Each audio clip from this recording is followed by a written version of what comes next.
Welcome to the DARE podcast, where it is all about helping people overcome anxiety and panic attacks.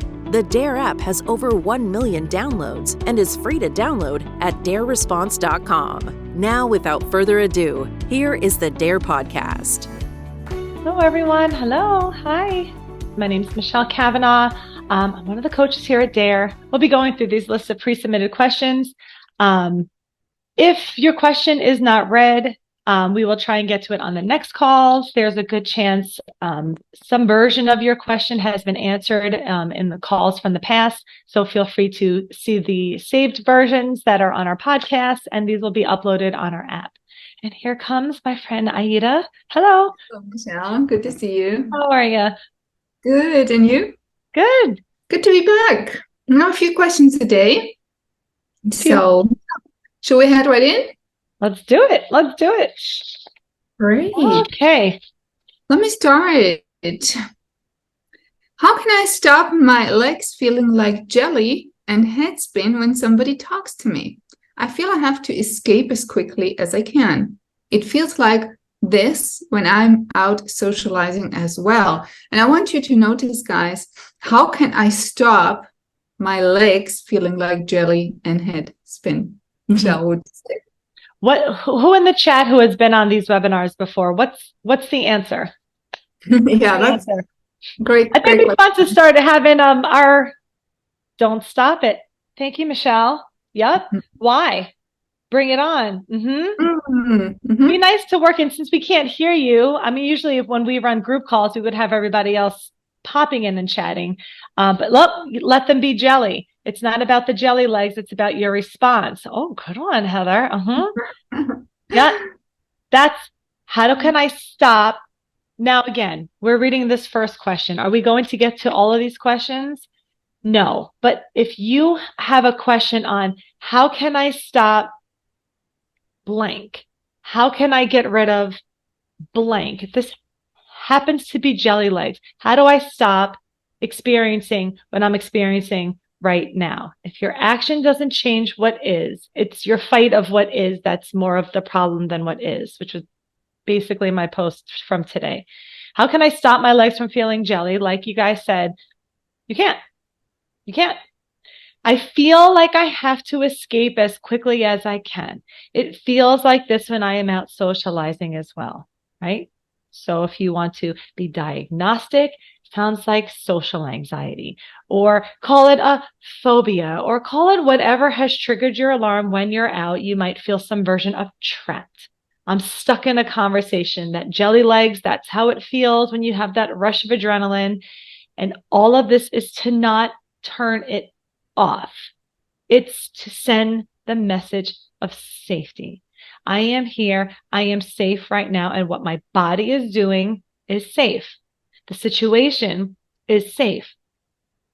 My alarm system sending me an adrenaline to fight what my body's doing, and the situation is also safe. So I'm going to treat all of them as safe as allowed. So you don't stop your leg. You don't stop your body from doing things. You get better at letting your body do the things you find unpleasant. That's kind of the crux of DARE here. If I don't know if whoever submitted this question is on, but if you're on and you hear your question, pop up in the chat so we can see if this helps think that for you a bit. Yeah, you see, even if you wanted it to stop, you couldn't. You need to realize that you can't.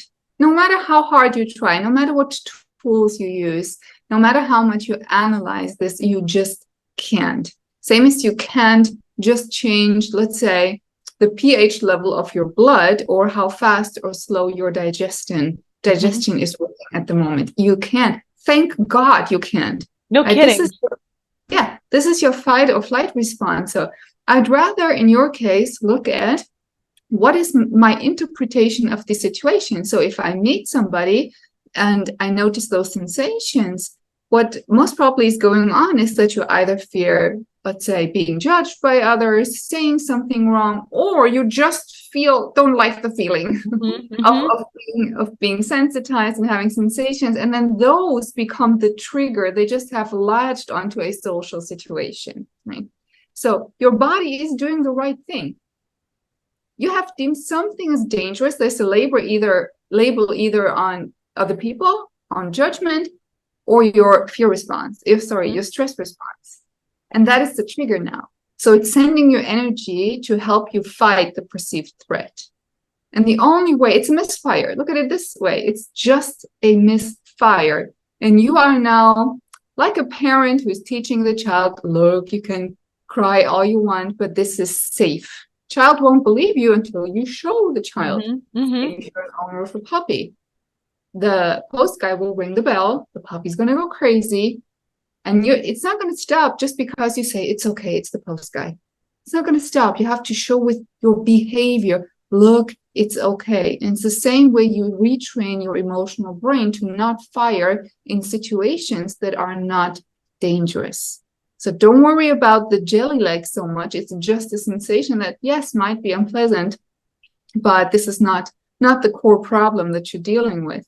Yeah, that's the foundation, what she said. It's not dangerous. So if anybody who submitted these questions said, what if I'm being punched in the face? What if I'm being eaten by snakes? There's no dare for that. It's get out, it's leave, it's fight. Like fight it as hard as you can, and we will maybe come and help you fight, or find somebody to come save you from the thing that's danger. We're trying to save ourselves from discomfort, from thoughts of danger, from memories of danger. And this is your danger alert system. He got it wrong. He's alerting you to non-danger things, but you're treating the non-danger things as danger just because you're being alerted. And so it's not shut him up first, so then I can go have this conversation. It's I have to have this conversation and act as if I'm safe. And if my legs shake, so be it. Shake. They can shake. I can have escape energy flooding through my body. What am I fleeing from?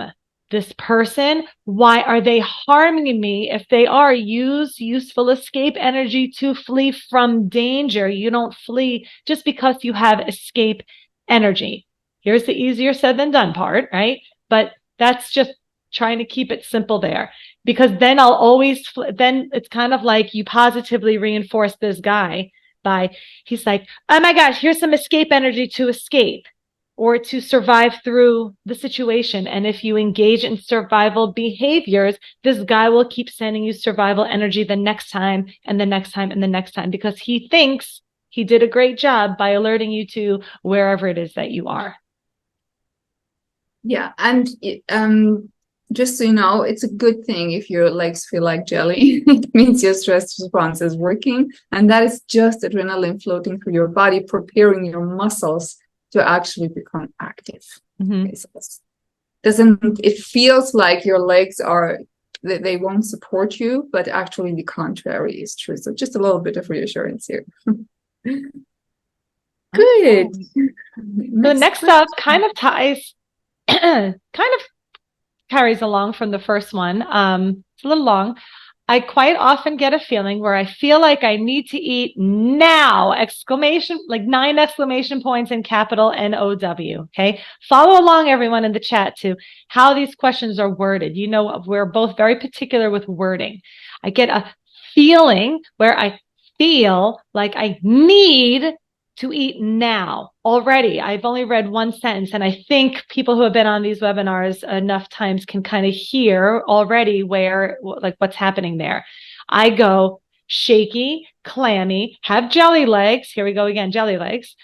Feel lightheaded and feel like I've got no energy at all. Obviously, this sends my anxiety through the roof and makes me panic. I'm sure that this feeling is a big reason why I find it hard to go out. I'm not diabetic. I have tested my blood sugar levels when I have this feeling, and even if it is on the low end of normal, it's not what I suppose would be classified as a dangerous level.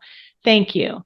And sometimes I get this feeling not long after I've eaten, and it just seems to come from nowhere. And that's a great question. And I'm sure a lot of people can relate to it. Everybody in the chat who gets anxious, panicky when they feel like, oh, I'm going to pass out. I need to eat right now. And then you check your blood sugar levels and they are okay. I just want to add to this, what's classified as normal can still feel unpleasant. So if your blood sugar is, let's say, 70, which is at the lower I'm writing side that down. I'm sorry, by the way. That's a great line. What's classified as normal can still feel unpleasant. Yeah, so a blood sugar of 70 for some people can feel really unpleasant. And your body's doing the right thing. It's alerting you and saying, hey, grab some food now. Okay. There's nothing more important than eating now. That doesn't mean that it's dangerous. It's just unpleasant having very low, on the normal range, having low blood sugars in the normal range can be unpleasant. It's not dangerous. Obviously, if your blood sugar drops low, then you should eat something. Different situation. But this person said it's in the normal range. So try to strip away that sense of immediacy from it. Maybe you can just notice, oh, this is my body sending me a signal that probably my blood sugar is low and I should eat. If I don't eat, I'm not going to pass out. But this is just the way how my body alerts me to go and grab a snack. Mm-hmm. Try to take that notion of, oh my God, right now, or something bad is going to happen. If you don't do X, Y, Z will happen. So try to be mindful to not do it immediately, but just notice, be kind to yourself. Oh, that's my body's way of alerting me to something. So let's go and eat. Mm-hmm. If you take out that danger element, you still will feel maybe the unpleasant feeling, but it won't be the anxiety and the panic on top. And I assume this is the thing that is bothering you so much. Right. Know that, and I usually say this on like my first call on like a boot camp. Oh, when we had boot camp, I would say this like my first line is, your body is comprised of all these different alert. I know we're always talking about anxiety, but all these different alert systems, because for the most part, like Aida was saying, good thing we don't have to do a lot of things to digest and breathe and like all like repair cell damage. And like, if we had to consciously do that, we wouldn't last too long. And babies are super irresponsible. So like, we wouldn't get so far if we had to like be able to like consciously do all this stuff. So even though our bodies, all these autonomic nervous system stuff happens without our direct involvement, our bodies still need input from us from the outside. So our job is to provide our body with things it needs so it can do its job. Like, hey, if this is the writer's room, they need paper and pens, but you don't need to do the writing. You just need to supply them with what they need so they can write their stuff. So the way our bodies communicate with us is by sending us uncomfortable alerts, which cause us to take action. Think about any other system in our body. It creates an uncomfortable feeling. And then when we take action, that uncomfortable feeling is gone. So your body sends you the message of the feeling of hunger, which then like compels you to go eat, right? You eat, you provide your body with food. And as a result, hunger goes away. Right. And so all of our, like, because if this was thousands of years ago, we wouldn't think to stop and pee every once in a while, but feels like I have to pee. It feels uncomfortable. We pee and then we feel relief. We feel alleviation of discomfort. Tired, feels uncomfortable. Hunger, thirst, all of that. This is how bodies work. We need the uncomfortable. That's how it alerts us to do things. Top two alert systems, pain and fear, because you can go a while being hungry. You can go a while without food. You can't go a while on fire. And so you are being alerted to other alert systems. And so now, I'm noticing I'm hungry, as opposed to now it's like, feel like I need to eat right now. Like you wrote now very large, where it's starting to go back to treating your other alerts as safe. Oh, I'm just hungry. Hunger is not an emergency right now unless you are starving to death in the middle of a field somewhere. And if you are, you're probably not on this webinar. And if you are, please post in the chat so we can send somebody to help you, right? But it's learning how to treat my own body's uncomfortable processes as safe. And so I slow down. Who packs emergency bananas with them? It's always bananas. Who gets stuck in this question? And always has, and they don't have a physical reason. right? Maybe you don't have diabetes or some dietary things going on where not told to pack emergency things, but who brings, wow, that chat's blowing up. Okay. Snickers. Who else? Snickers, water, Little Caesars pizza, purse bananas, apples, what dates, safety snacks. So just notice this. Why? Because I might feel, because what if, and then these other alert systems gets marked as danger. Hunger comes with a feeling of lightheaded. And then we feel lightheaded. We mark lightheaded as danger. And now we're trying to not pass out by eating an emergency date. You see what we do, guys, where we treat it all as danger. And these are like our weapons, banana weapons. And you know what? The other day, Michelle, I hadn't eaten in 2 days. I did a fast. I was curious. Oh my God. So the second day in the evening, I went to buy groceries. And in that store, I was like, oh, I'm going to pass out. Oh, that's it. My blood sugar just dropped. And my son is diabetic, so I always have a blood sugar meter with me. So I bought a snack, stepped into the car, measured my blood sugar, and it was just perfect. It was not even on the lower end of things. Like it was, I don't know, 110 or something. But I sure as hell felt like, oh, this is the moment where I need some fast-acting sugar. It was not. My body just maybe said, you know what? It's maybe not a good idea getting into a grocery shop when you've not eaten for 2 days and you're tired and you exercise. So how about just laying down and taking a rest? Right. So that snack didn't do anything. I felt the same way until I got home and rested. Okay. But it's normal. It's a good thing. Our bodies alert us to something and then we check. So I checked and it was not. So next time I'm not going to go and buy a snack. And you should do the same. If you know you're healthy and everything is fine, try to let go of these snacks. Just think about it. Like millions of years ago, people would go without food for days and days on end. They didn't just phones and not knowing where people are. It's crazy how we all survived past 1984. Right. All right. But I loved your line. What's classified? I wrote it in my nice penmanship on this piece of cardboard that I think came with a curtain. What's classified as normal can still feel unpleasant. The problem is we treat everything unpleasant as what's wrong with me.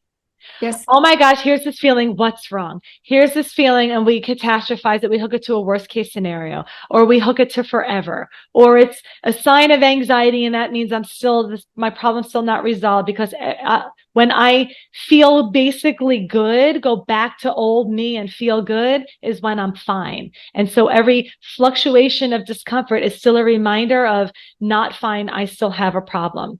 And then what happens is we get into this heightened state. Now we're in a heightened state, and it's not just hunger, and it might not even be more hunger. It's magnified hunger, because now hunger is danger. It's magnified fatigue, right? It's magnified whatever it is. And so like this thing you always see me hold up, right? This becomes, it's not just alleviating tired to feel better. Now it's this gets a muster else line attached to it. Now, tired equals danger, not tired equals safe. And when there's a danger, connected equals safe, disconnected equals danger, feeling disconnected from my body or danger. And so this guy is going to clearly show you every time your connectedness levels fluctuate. And it'll show you, oh God, I'm safe. Let's see how long I can hang on to it. Oh, it's gone. It's back. What's wrong with me? And it's a very similar loop that doesn't really matter what this is. We just talk about this for context. But this is what we attend to here at DARE. It's not attending to this. It's attending to this part. And you said something important, Michelle. The mind asking why. What is wrong with me? What is going on? Why am I feeling like this? And I always tell my clients, one of the most important things that you need to learn is to give an accurate context. If you leave the question why unanswered, your mind is going to go wild. Oh, why? Oh, maybe it's this, maybe it's that, or this. And it will come up with the most bizarre and absurd conclusions. And then you're like, oh yeah, oh my God, that fits the symptoms really well. That could be it. So let's go down that route. So you need to give a more accurate context. And in most cases in anxiety, it's just nothing. No, this is just anxiety. It's just sensitization, just stress hormones, just fatigue, just sadness. The word just is so important. Don't leave the question why unanswered if you don't want to invite more what if it's this, what if it's that thoughts. And answer it with a period. Even if it's I don't know, it's I don't know, period. Or I don't know, I'm why am I sad? I'm just sad, period. Why am I lightheaded? I don't know, I'm just lightheaded, period. I'm much more interested. I'd rather see you hook your why to your actions and behaviors rather than your thoughts, feelings, and sensations. Why did I just have that thought? Why do I have this feeling? As opposed to, why am I staring at this feeling? Oh, because I'm treating this feeling as dangerous. Why am I like hoarding dates in my glove compartment? Oh, because what if I die because I'm lightheaded? Like whatever. Pin the whys to your actions and behaviors. What am I doing and why am I doing it? Everybody is very good at showing me this stuff, but we forget, like we don't see our own point. Oh my God, look. And our job is to show you this: involvement, rumination, analyzing, right? Going over things over and over again, right? This is the part that hooks onto random things, right? So it might hook to this and then it hooks to something else. This is probably usually the most consistent thing you're doing about non-doable things. Yeah, and again, great point, Michelle. If you don't respond to the why with, well, anxiety or, well, just sensations, you're inviting in rumination. Rumination has a lot to do with figuring out what the hell is going on. So let me think and think and think. Goes on and on and on. And that resensitizes us constantly. That's why give it just a short, sweet, well, I'm sensitized. Well, I'm anxious. Done.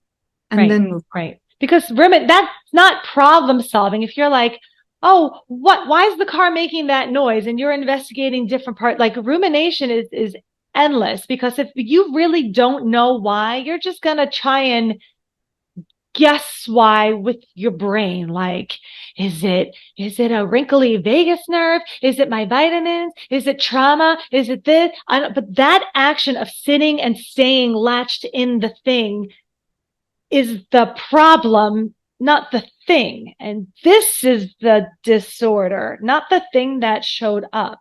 You treating the thing that showed up as the problem is the problem. Anybody new on this call confused, or does this make sense? Michelle, say the last sentence again. Anybody new on this call, or does... No, before that. You treating this thing as a problem is the problem. Yes, and by saying, well, it's just anxiety, you solve the problem.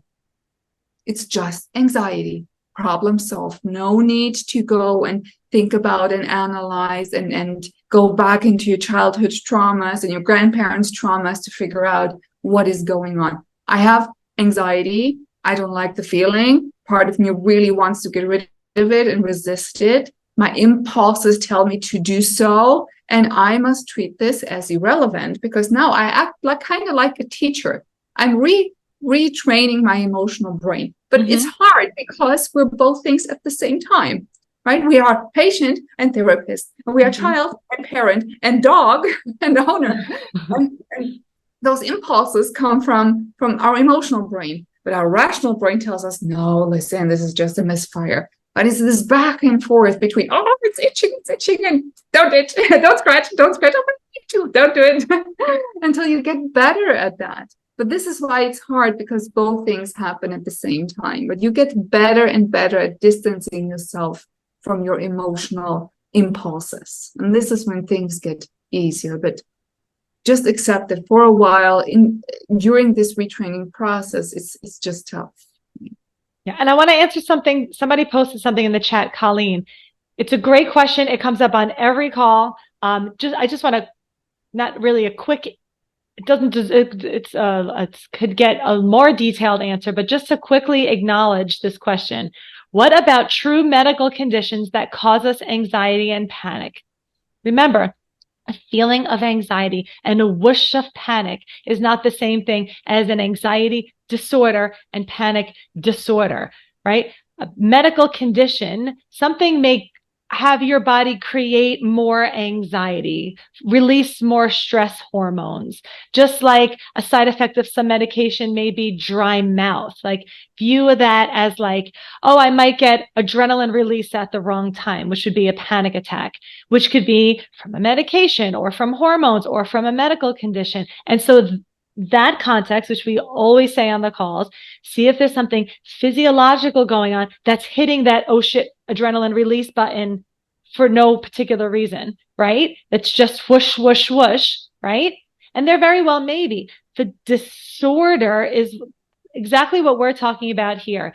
Treating anxiety as danger, treating panic as danger, because there are most people in the world experience anxiety, but not everybody gets stuck in an anxiety disorder, which is a disordered relationship with anxiety, desperately trying to not have another panic attack, accommodating my whole life around this idea of what if I have a panic attack again, and spending life analyzing. That's the disordered piece we're trying to release everybody from. So you can go back to just having anxiety in your body sometimes and just being sad sometimes. And you may have more panic attacks than other people, just like other people may have more, I don't know, they're more sensitive to spicy food, or some people sneeze 3 times in a row and some people don't sneeze around flowers. We just tend to have our alarms ring a little more often than others. That's not the disorder. What comes after that period is the disorder. So I just want to try and I wanted to clarify that, especially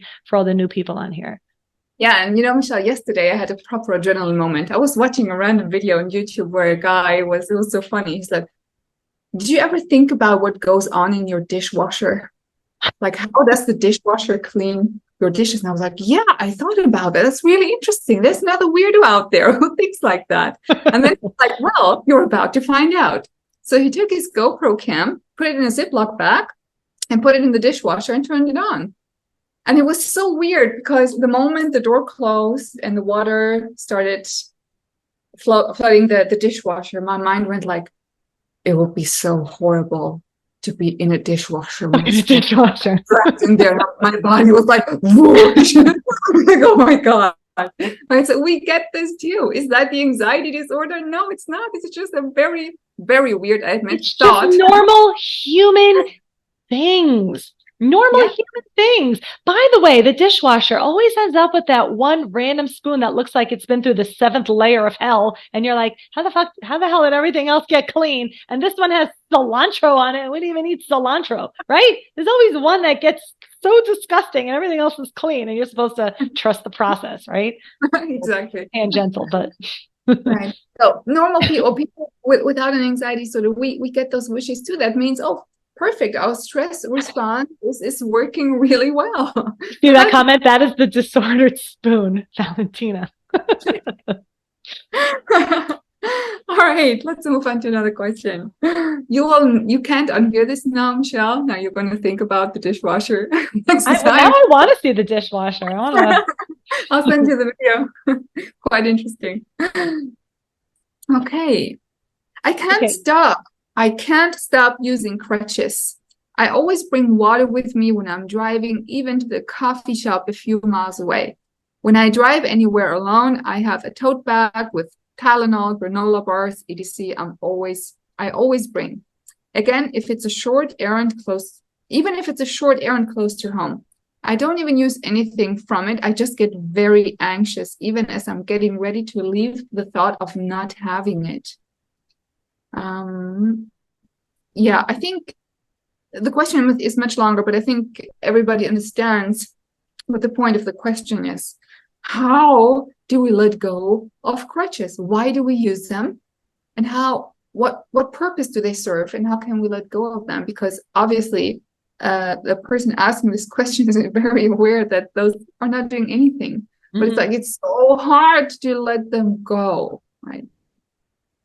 Michelle has a great line, by the way, about crutches. You do? You do.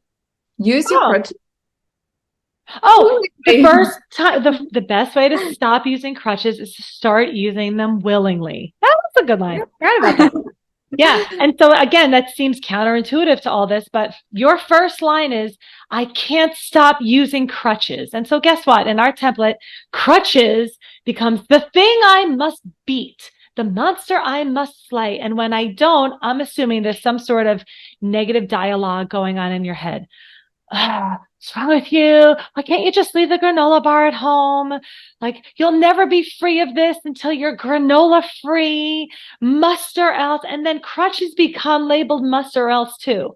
And so, like, yes, the status quo response, what we would also give over the years is, sure, learn to drop your crutches and make your hierarchy and see where, I can go to the store for 20 minutes without the granola bar, and then I'll get better at that, and then move myself up to the airplane and not bring the granola. Sure. Also, take the mindset of, oh, fucking well. Okay. I was thinking about this the other day.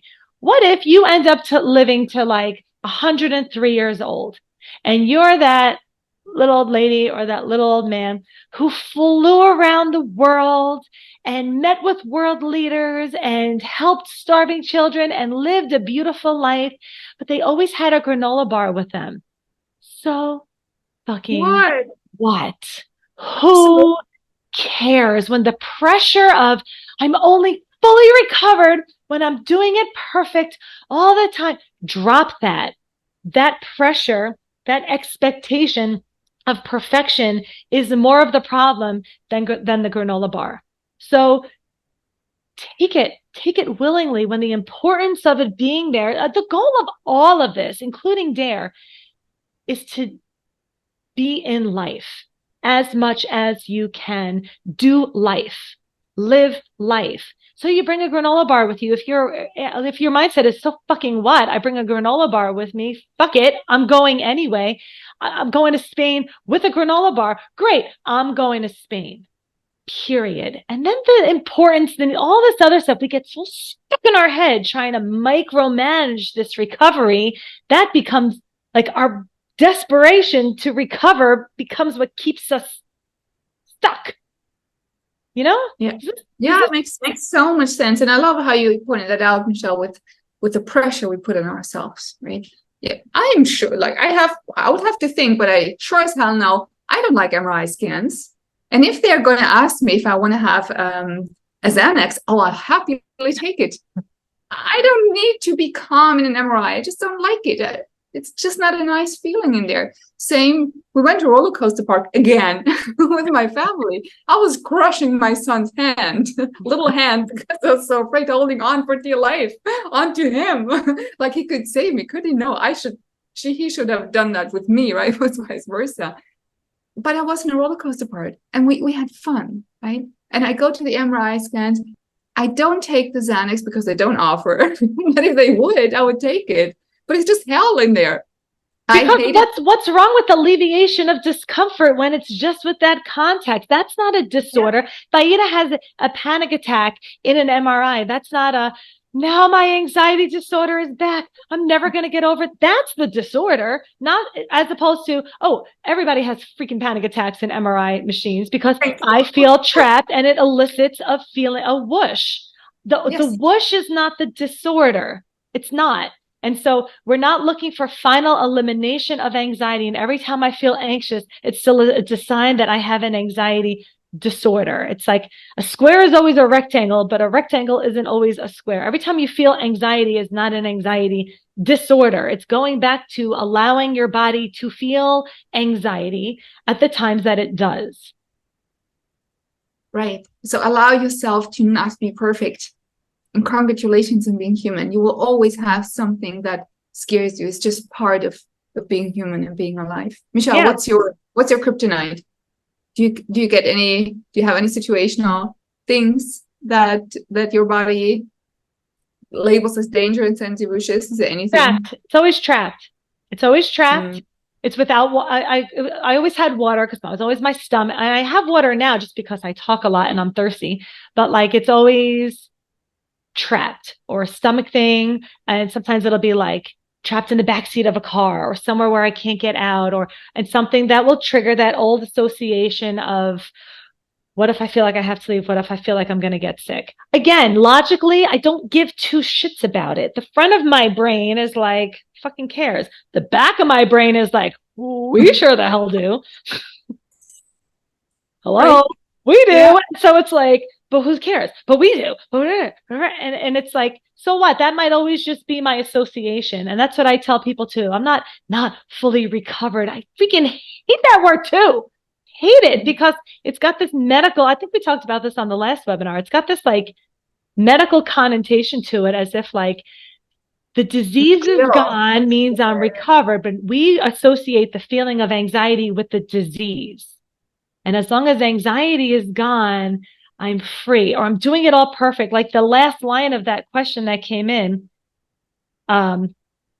I feel my crutches that I need to bring in some situations are holding me back from a full recovery. Notice how important you're placing to never use granola bars again as the barometer to see if I'm okay or not.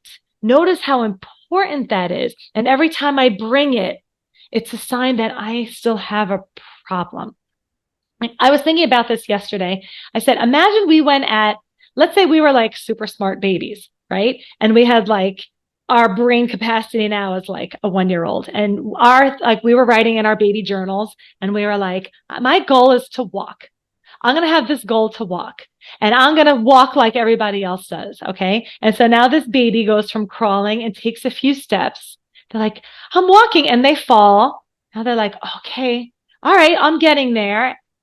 But now they're walking and now they're learning now they're 4 or 5 years old, but they've never mastered the art of working because every once in a while they still fall and then they slip or they trip. And if their measurement of a goal accomplished is perfection, they will never have learned how to walk in their eyes. They will never be recovered from crawling because, see, I was walking great for 2 years and now I tripped over the step. Nobody else tripped over the step but me. Why can't I walk like everybody? Do you guys see what we do? The way we talk about this stuff, like walking is not a goal and you don't achieve the goal and now you walk, and every time you stumble or you trip, you're having a setback. You just keep walking, and falling are part of walking. Sorry, I went off a little bit on a rant on that, but no, makes total sense. I think it's a great analogy. It also reminds us to just be more gentle with ourselves. Like, this is a learning process. We are learning. You are learning something that you should have been taught when you were a teenager. How to deal with unpleasant stuff. Right? There's a great book out there, stuff that sucks for teenagers. So if we have any parents here who have children who might struggle with anxiety, that's a really great book, Stuff That Sucks. But we didn't. We were told, happiness is all that matters, and mental health equals feeling great all the time. Nobody told us, what the fuck are we going to do? Go to a therapist so you can feel better, right? Yeah. Don't be sad. Don't be angry. Calm down.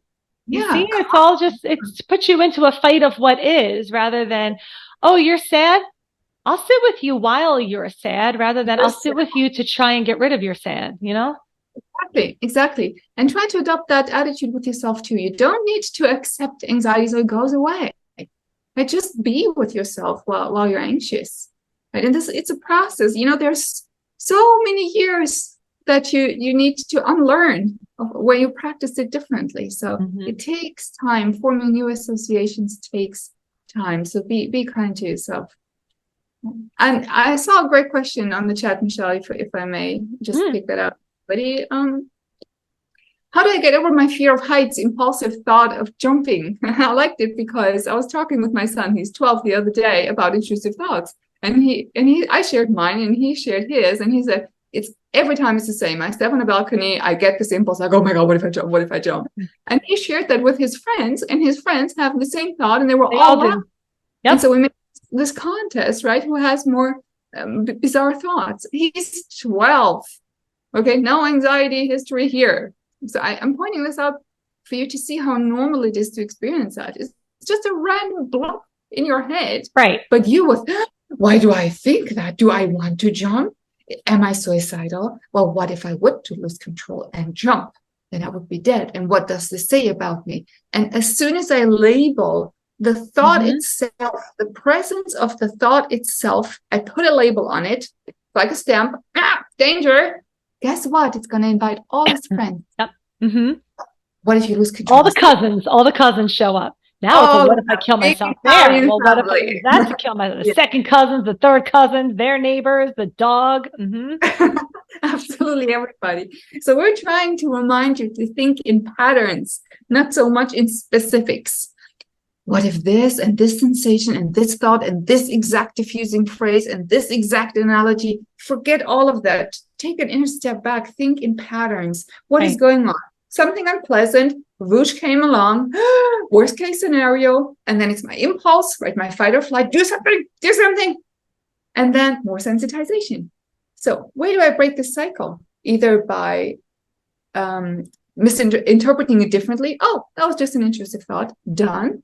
Or if that happened too fast and you notice the impulse, you relax your body and you show your brain that way. It's all fine. I can have these thoughts. It doesn't mean danger. Right. Your goal is to remove that label of danger. That's really what it's all about. The moment you remove that label, your brain filters stuff out and it's like, oh, okay, I already saw that. That's okay, whatever. Same with a cold. I know it's a weird analogy, but it's so true. When you have a cold, do you get panic attacks? Why is your nose stuffed? Why do you have a cough? Why are you so tired? Just what is wrong with you? And like, I have a cold. Right? Very unpleasant, very, very unpleasant, but you don't obsess, right?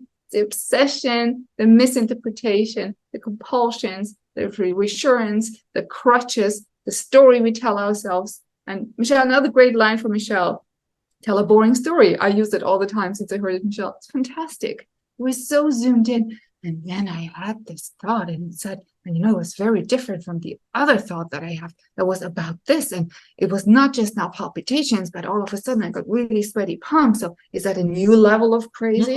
Nope. Okay. Tell a story again, but really boring. What happened? Oh, I had a shitty thought. I got scared of it. And right. That feels weird. That feels weird right now. Ooh, there's a thought I don't like. Yep. Period. Like boil it down, because if we were just taught this in elementary school, that thoughts are safe, we would probably eliminate a lot of the shit we got ourselves stuck in. Thoughts are safe. Thoughts about anything are safe. Thoughts in any form are safe, whether they show up like those superhero like kill, die, jump, kablam, kapow, right? Like sometimes they show up like words, or like it sounds like it's just a word that tells me to do something. That's another thing people get stuck in. Or a visualization, so they're not thinking in words, they're thinking, they visualize, they see them whatever hurting somebody, and it comes with a whoosh. Thoughts are safe. If you sat in a movie theater with 20 screens and what you're seeing, there's a funny movie, there's a whatever, a Western movie, there's a fantasy movie, there's a scary movie. None of them are any more dangerous to you. They're all just movies. And you just notice, oh, there's a movie about that. Oh, there's a movie about that. That one said kill. That one is about horses. That's unicorns. That one's about killing unicorns. That one's about having sex with unicorns. That one's just about unicorns. And you do this. Oh, look at that. Oh, yeah, look at that. That is about having sex with unicorns. Oh, yeah, look at that. That is. And you learn how to treat your thoughts. Thoughts are not dangerous. And anybody who's selling you the story that thoughts are dangerous, can't argue with it. Yeah, great analogy, Michelle, with the screens. And you know what happens in anxiety, or when you're highly sensitized, that the movies change very fast. It's unicorns, and it's horses, and then it's cheeseburgers, and it's dying, and it's jumping, and MRIs, and dishwashers, and it's that frequent change, and because everything goes on so fast, where people have this feeling of, oh my God, I'm losing control, because we are used to our thoughts going in a steady pace. And imagine your thoughts as a string of words, but you always imagine everything in pictures. This is how our brain thinks, in pictures. It's like projecting thoughts on a screen. And usually this is at a very normal pace. Thought, picture, reflection, and on and on. In depression, usually everything is slower. This is what we notice, like we can't think that fast or perceive or analyze stuff that fast. And when we're agitated and anxious and sensitized, like ding, ding, ding, ding, ding, ding, going on so fast. And this creates this feeling of, oh my God, I'm out of control. Can't handle. It's associated to crazy.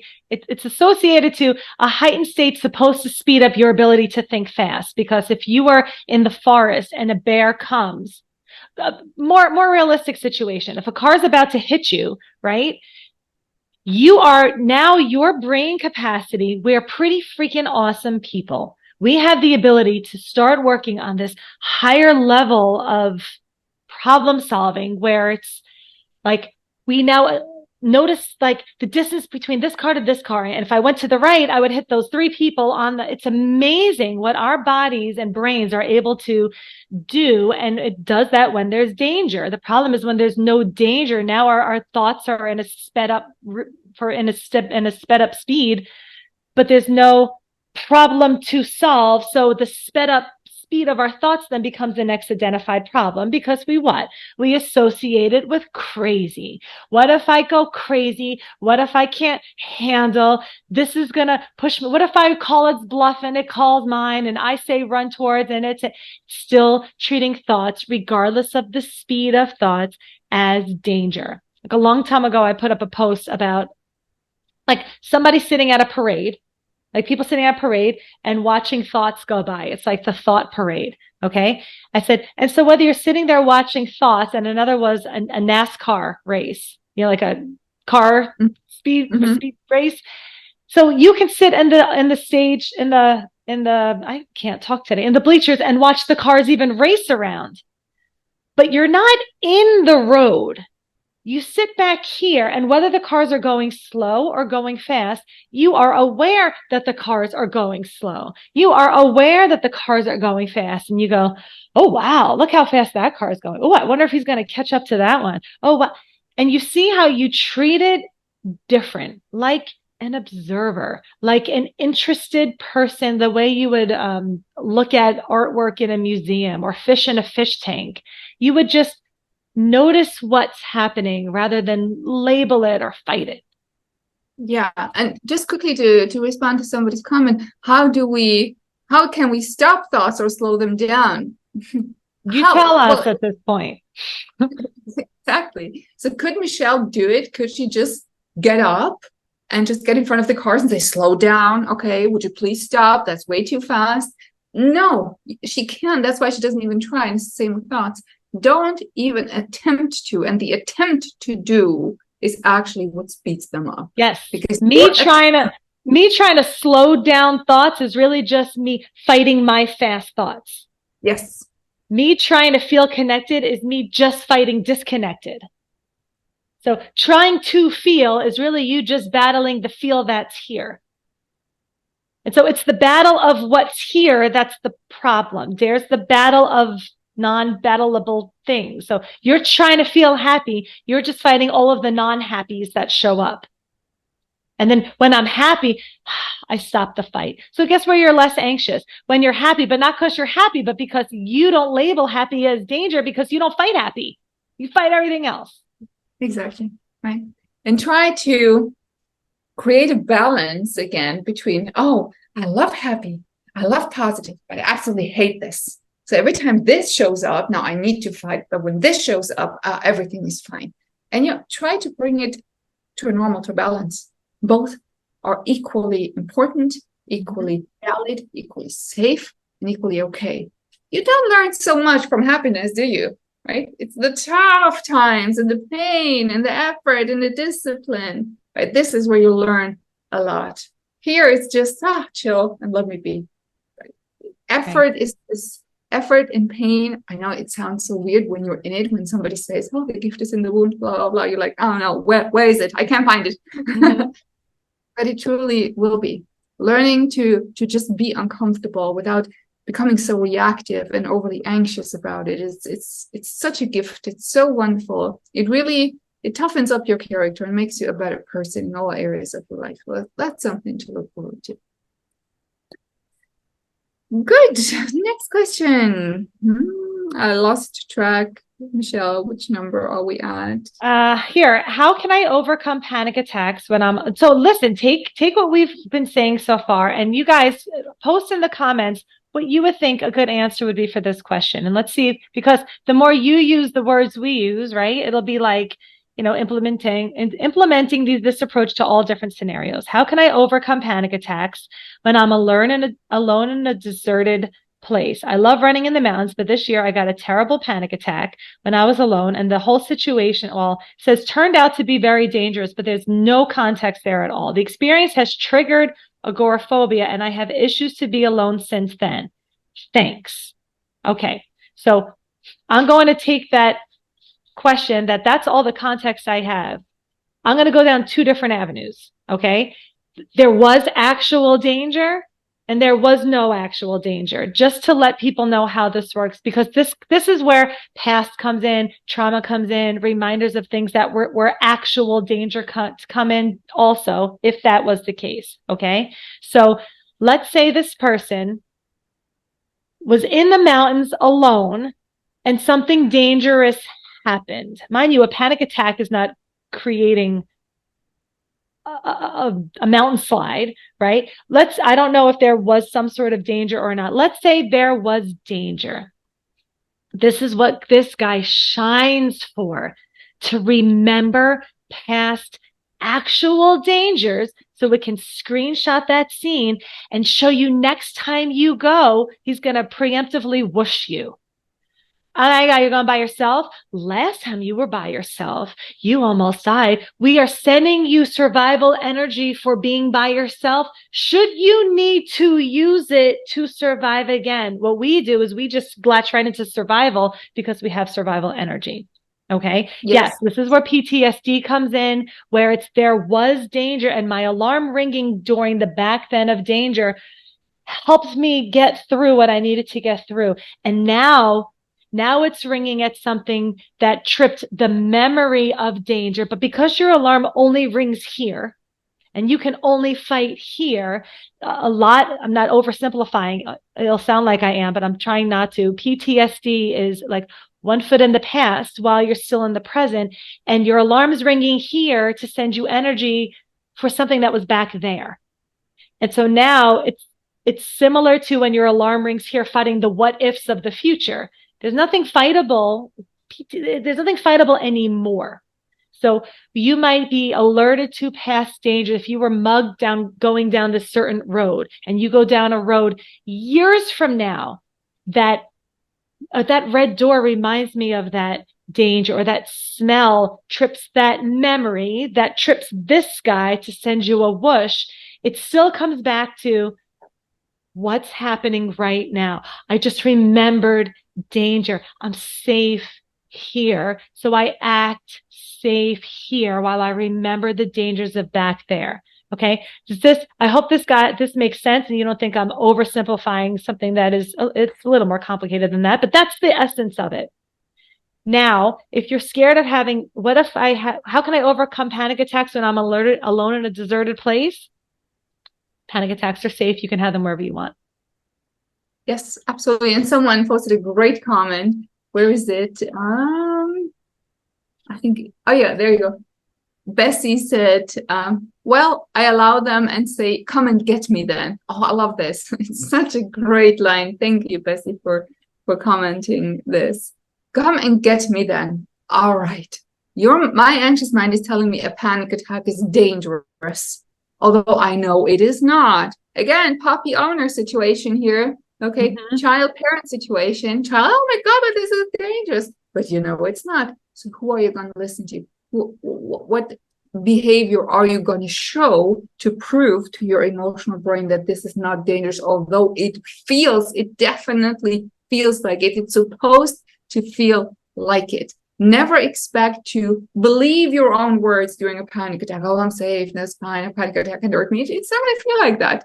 But you still know, with a little bit of rationality that you have left, that you can access and notice, that is enough for you. Stay there and face it. And a fantastic way to face it is say, come and get me that. Wonderful. Really, really like that. Yes. Remember, your alarm is not out to get you. He's not out to get you. I haven't used this example in a long, long time, but it's our normal, common go-to one of like, it's like the smoke alarm in your house. It makes, like you were saying, it never feels good. It always feels bad and uncomfortable. Yeah, that's why our smoke alarms don't play smooth jazz from the orthodontist's office. It goes, bam, bam, and it makes the same sound whether your house is burning down to the ground or whether you've just burnt cookies in the oven. That's what an alert sounds like. So when you have a panic attack, when you're being eaten by a bear, you're not having a panic attack. Your body is doing the same thing when there's a bear or when there's not a bear. But when there's something to fight, you use that energy to fight bear. So if your alarm is ringing, I got danger, right? It's going to feel like danger. It's going to feel the same feeling. But if there's danger to plug it into, great, use it. When it's not, oh, that's just a panic, that's safe. Fear, we're used to fear and danger showing up at the same time. So if your alarm is alerting you, ring, ring, ring, oh my gosh, you're alone in the mountains. And then he looks at you to see what you do. You show this guy that being alone in the mountains is safe. And you do that by how I act when I'm alone in the mountains. I do what I would be doing if this guy wasn't ringing. I keep walking. I keep hiking. I can sit down. I can carry on with life activities rather than stopping to survive. He's just alerting you. He alerts you and then looks to see what you do. And then he sees what you do next. If you survive through the situation continues to be marked as danger. Yes. And at some point, you need to let that memory go as well. That's a conscious choice. Whatever happened, just because something happened, you can't go through life without things happening to you. Things happen to people. And just because they happen once, it doesn't mean it's going to happen again. And more importantly, you survived. So if that or the next thing hits you again, you can deal with it. It's never, I know it's so cheesy, okay? That analogy with the bird that is sitting on the branch, but it's so true. It's so true. It's not the bird is not afraid that the branch is going to crash, right? Because, it can fly. So it's just going to sing. So do the same thing. Be like a bird. I think that's a great wrap up.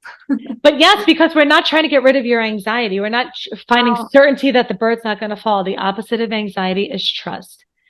And the essence on this call is that in DARE is that we have no trust in ourselves. And it's this constant, sometimes unspoken line of what's wrong with me. Anything I find that I feel uncomfortable is a sign that I'm still disordered. I still have a problem. Here's this feeling, what's wrong with me? And so if there's something wrong with me, I eyeballs in and I keep a careful eye on myself. Maybe the problem is you're not broken. The problem is you're over involved in fluctuating parts of your body that, like Aida said, what's classified as normal can still feel unpleasant. We create this disordered relationship with our bodies, with our thoughts, with our feelings, that the ones I don't like mean there's something wrong with me. And we're here to get you back to just not liking things, period. Maybe there's nothing wrong with me, period. Maybe I just don't like how I feel. I just don't like the feeling of anxiety. I don't like thoughts about whatever unicorns. I don't like this feel. Don't let yourself not like it. Period. Just like I don't like how my hair looks today. Okay, period. I don't like the weather today. Okay, I don't like it. I don't have to like it. But that's all the involvement that weather needs from me. Yes. Be less impressed by everything. Allow the highs to not be that high. Oh, I'm so happy. Today I don't feel sensitized. I woke up with that sense of calm and peace and joy, and I'm so connected with myself. And finally, I feel normal again. I get why clients would tell me that, but I don't like to hear it. That over-exaggeration of happiness. Okay, you just don't feel that sensitized today. That's it. It's nothing special. Right. Another noticeable thing. Oh, awesome. Okay, not too sensitized today. Tomorrow, you might be sensitized again. Yes. Right. In the long run, it's going to calm down. And the less you stare at it and wait for it to happen, the faster it is going to go. So be less impressed by everything. Tell boring stories. I love that. That's Michelle's line. It's been such a great help in all my calls. Tell a boring story. All my clients are like, what do you mean? And they're kind of like, I don't want to tell the boring story. I want to tell you exactly what happened, so you know how bad it is. And I totally can relate to that feeling. Yeah. It really does make all the difference to mute everything down, bring everything into a balance, positive, negative, comfortable, uncomfortable, and see how everything will change. Thank you, guys. Thank you, Michelle. Bye, everybody. Thank you for joining us. Until next time. Thank you, guys. Bye, everybody. Take care. Bye. Thank you for listening to the DARE podcast. The DARE app has over 1 million downloads and is helping people all around the world to overcome anxiety and panic attacks. You can download the app for free at dareresponse.com.